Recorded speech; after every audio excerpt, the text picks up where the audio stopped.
Okay, this is vertical text selection.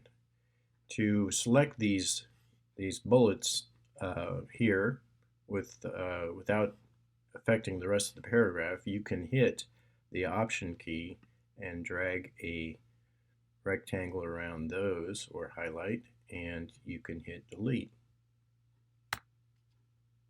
Or you can highlight those or color them in a different manner if you want. Okay, here's a couple of real-world examples where this comes in handy.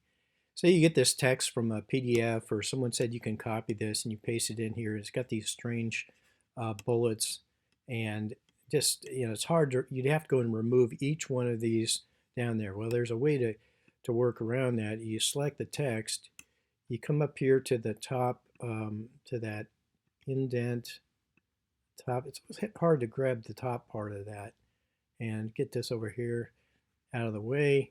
And you can come in and hit your Alt key or Option key if you're on a Mac and hit Delete. And of course the problem is it's still got that other formatting you didn't mean to have set up. So you try to select that sucker again and move it over like that, and you're set. And then you could turn it to memo format or whatever you want to do to go from there.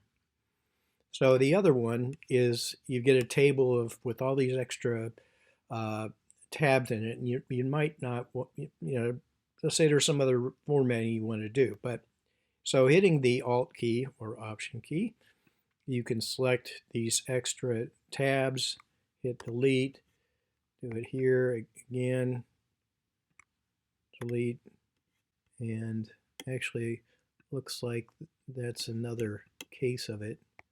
Option key and select that one, and here, so you select that and then you select your text and you get it set up so that I want my tabs spaced out about like that.